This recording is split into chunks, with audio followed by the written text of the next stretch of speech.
Welcome students, let's continue the essay. On to the summit, we reach the top.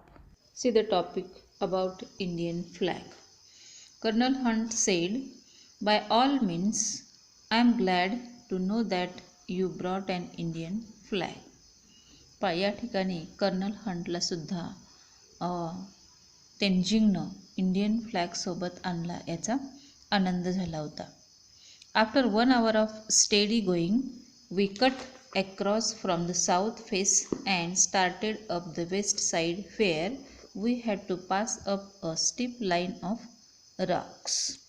After 1 hour of steady going, see here, steady म्हणजे सतत, एक तासभर मार्गक्रमण किंवा पर्वताची चढण केल्यानंतर तेनझिंग म्हणतो, see they cut across from the south face, म्हणजे त्याने या ठिकाणी दक्षिण बाजू ओलांडून ते कोणत्या दिशेला निघाले होते? They started up the west side. West साईडला त्यानं प्रवास सुरू केला. Where we had to pass up a steep line of rock. Sheer steep line means straight line of rocks त्यांना पास करायची होती.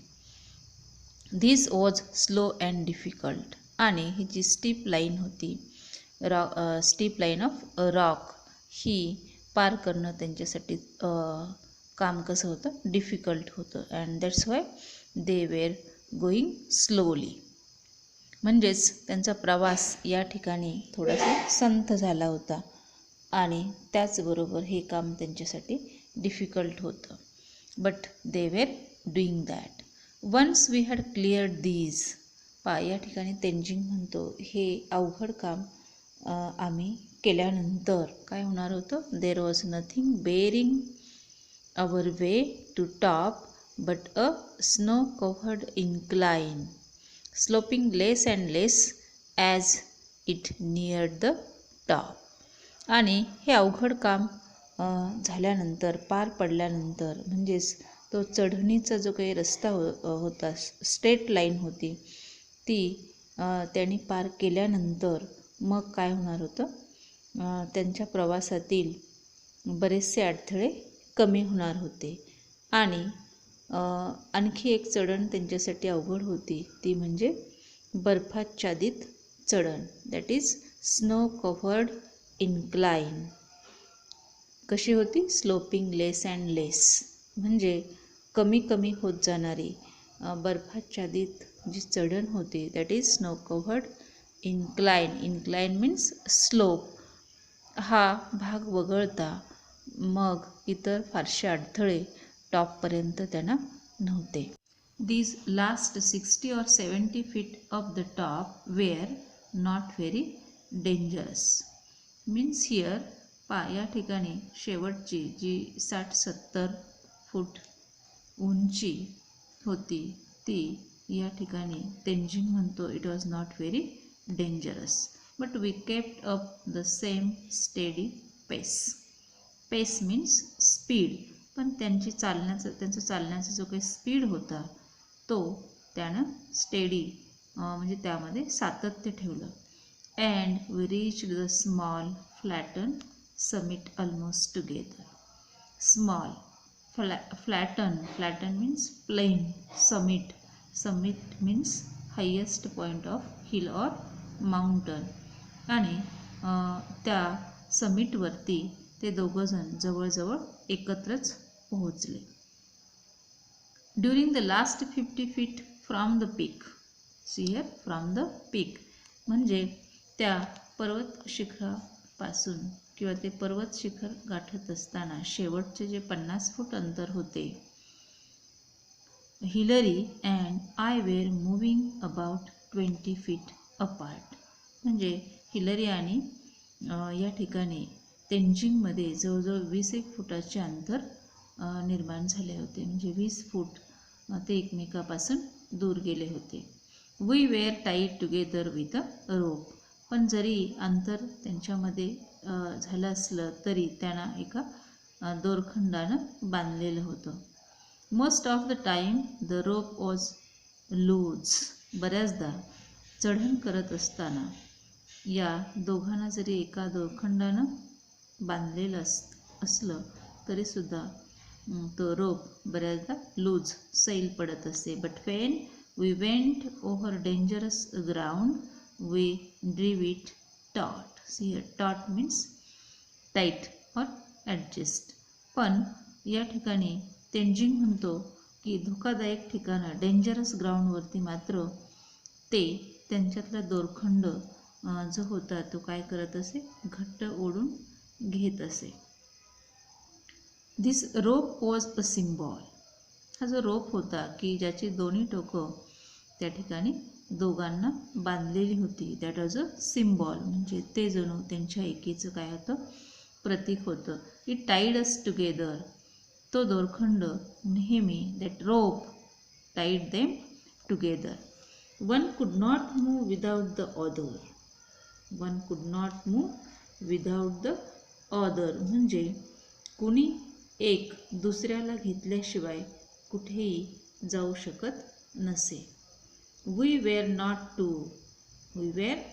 To individuals but a team. Here individuals म्हणजे व्यक्ती. या ठिकाणी तेंजिंग म्हणतो की ते दोघेजण एकच होते, ते अशा वेगळ्या वेगळ्या व्यक्ती नव्हते. They were not two individuals, not two persons but a team. म्हणजेच ते दोघं, त्या दोघांचं अस्तित्व त्या पर्वत शिखरावरती काय होतं, एकच होतं. I have been asked many times who was first. Tenzing have been asked many times who was first. म्हणजे तेंजिंगला त्याची मोहीम सक्सेसफुल झाल्यानंतर लोक विचारू लागले, हू वॉज द फर्स्ट. पर्वत शिखरावरती प्रथम कोण पोहोचलं. When we were within reach of the summit I did not think of who was going to be first. Tenzing म्हणतो की समिटवरती जात असताना त्यानं स्वतः हा विचार केलाच नव्हतामुळे की पर्वत शिखरावरती प्रथम कोण पोहोचेल. I am sure that Hillary was not thinking that. आणि तो म्हणतो हिलरीच्या मनामध्ये सुद्धा असा विचार आला नसेल याची मला खात्री आहे. Climbing takes all your attention. असं का? कारण क्लाइम्बिंग करत असताना या ठिकाणी तुम्ही पूर्णपणे काय असता, अटेन्शनमध्ये असता. तुमचं लक्ष जे आहे, चित्त जे आहे ते केवळ चढण्यावरती केंद्रित झालेलं असतं आणि म्हणून प्रथम कोण पोहोचतं याकडे फारसं लक्ष नसतं. You have many more important worries. त्याचबरोबर जो क्लाइम्ब करत असतो त्याला अनेक इम्पॉर्टंट वरीज म्हणजेच अनेक महत्त्वाच्या गोष्टींकडे लक्ष द्यावं लागतं. त्याची वरीज, चिंता त्याला असते. What does it matter whether I reached the top first or Hillary. आणि पर्वत शिखरावरती प्रथम कोण पोहोचलं म्हणजे तेंजिंग की नॉर्गे या बाबतीमध्ये तो म्हणतो त्यानं काय फरक पडणार आहे. Our main thought was that both of us reach the top. आणि तो म्हणतो आमच्या दोघांचं एकच ध्येय होतं आणि ते म्हणजे पर्वत शिखरावरती बोथ ऑफ अस दोघांनीही पोहोचणं. We had to, one couldn't do it alone. आणि तो म्हणतो मला असं वाटतं की ते काम कुणी एकटी व्यक्ती करू शकत नाही, कुणा एकट्याला ते करणे शक्य नव्हतं, दोघांनी मिळून ते झालं होतं. If there had been a difference of 1000 feet between us, then one could make the claim that he was first. आणि पुढे जाऊन तेंजिंग म्हणतो जर त्या दोघांमध्ये जे डिस्टन्स होतं ते जर का कसं असतं 1000 feet म्हणजे हजारो फुटाचं, जर 1001 फुटाचं अंतर असतं तर असं म्हणणं कदाचित काय झालं असतं, योग्य झालं असतं. Then one could make the claim. तर या ठिकाणी कोणी क्लेम करू शकलं असतं का, that he was first. But even then only the man behind him could confirm the distance between the two of them. आणि असं जरी झालं तरी त्या दोघांमधलं डिस्टन्स जे काय आहे, अंतर जे आहे ते किती होतं हे त्याच्या मागून येणारी व्यक्तीच ठामपणे सांगू शकत होती. When we reached Kathmandu, we discovered that a controversy had arisen. See here, controversy means prolonged public disagreement or heated discussion किंवा त्याला आपण मतभेद असे म्हणतो. And when these three means Hillary, Tenzing and Colonel Hunt reached Kathmandu, they came to know that there was controversy. We talked it over. We means these three talked it over. Hillary, Colonel Hunt and I means Tenzing. We agreed that all the talk was childish. आणि या तिघांमध्ये agree म्हणजे एकमत झालं की लोकांचं हे जे मत होतं, मतभेद होता, तो कसा होता, चाइल्डिश म्हणजेच बालिश होता. So we made a pact and each of us sign it in the office of the Prime Minister of Nepal. See here, pact means a formal agreement between individuals or parties. किंवा त्याचा अर्थ काय होतो, करार. Pact म्हणजे करार. So we made a pact. We means Hillary, Tenzing and Colonel Hunt made a pact and signed it in the office of the Prime Minister of Nepal. आणि त्याने त्या ठिकाणी शिक्कामोर्तब केलं. Each one sine his on statement. See here, statement म्हणजे निवेदनपत्र. आणि त्या प्रत्येकाने आपापल्या स्टेटमेंटवरती काय केलं, साईन केलं. I have a copy of Hillary statement which I carry in my pocket. आणि तेंजिंग म्हणतो हिलरीचं जे काही स्टेटमेंट होतं त्याची एक कॉपी त्यानं स्वतःच्या खिशामध्ये घेतली होती. आणि त्या स्टेटमेंटमध्ये एडमंडनं काय लिहिलं होतं बा, इट रीड्स. त्या स्टेटमेंटमध्ये काय लिहिलं होतं त्यानं, Kathmandu June 22, 1953. Means the name of place was Kathmandu and the date was 22 June 1953. See what was there more in that statement. On May 29th, Tenzing Sherpa and I left our high camp on Mount Everest for our attempt on the summit. या ठिकाणी या हिलरीच्या स्टेटमेंटमध्ये त्यानं आणखी पुढे काय लिहिलं होतं, on 29 may Tenzing Sherpa. Sherpa means guide, म्हणजे या ठिकाणी माउंट एव्हरेस्ट क्लाइंब करत असताना गाईड, मार्गदर्शन करणारी व्यक्ती म्हणजेच काय, Sherpa. That is guide. And I left our high camp on mount Everest. म्हणजे या ठिकाणी एडमंड हिलरी लिहितो की 29 मेला तेंजिंग शेर्पा आणि तो म्हणजेच एडमंड हिलरी याने त्यांचा प्रवास सुरू केला. तो प्रवास कशासाठी होता का, to climb Mount Everest and that was their attempt towards the summit. As we climbed upwards to the south summit, first one and then the other would take a turn at leading. म्हणजे या ठिकाणी दक्षिण शिखरापर्यंत चढत जाताना, that is south summit, आम्ही आळीपाळीने एकमेकांच्या मागे पुढे चालत होतो असं या ठिकाणी एडमंड हिलरी त्याच्या स्टेटमेंटमध्ये लिहितो. We crossed over the south summit and moved along the summit ridge. See here, ridge means a long narrow piece of raised land. म्हणजेच त्याला कडा, पर्वताचा कडा असं या ठिकाणी त्याचा अर्थ होतो. सो हिअर हिलरी या ठिकाणी असं म्हणतो बा की दक्षिण कळस ओलांडल्यानंतर ते दोघेजण कड्यावरून चालत राहिले. We reached the summit almost together. आणि त्याच्या स्टेटमेंटमध्ये एडमंड हिलरीसुद्धा लिहितो पहा, that they reached the summit almost together. कोणी एक अगोदर पोहोचलं असं तो लिहित नाही, तर दोघेही त्या ठिकाणी बरोबर पोहोचले असं तो त्याच्या स्टेटमेंटमध्ये लिहितो. We embraced each other overjoyed at our success.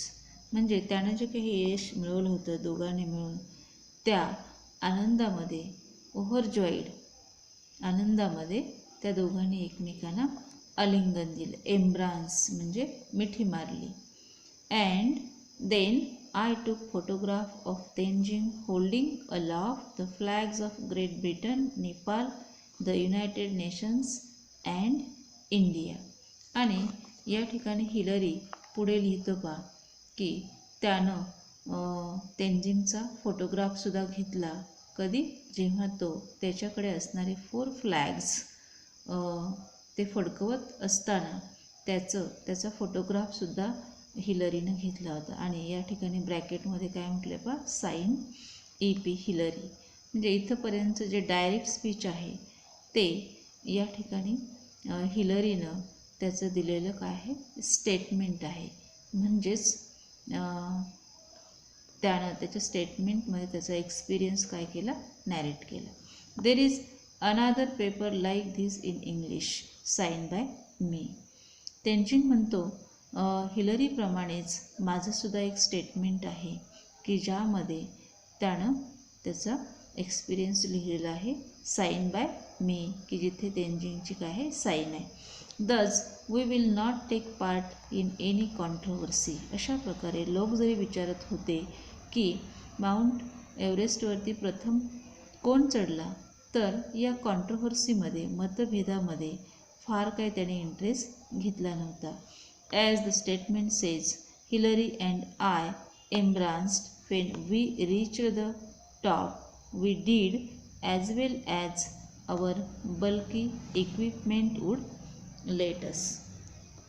I remember saying to him, आणि या ठिकाणी तेंजिंग ॲक्सेप्ट करतो की जर आम्ही दोघांनी मिळून एकमेकाला मिठी दिलेली होती, मिठी मारलेली होती, तर नक्कीच कोण अगोदर पोहोचला हा प्रश्नच उरत नाही.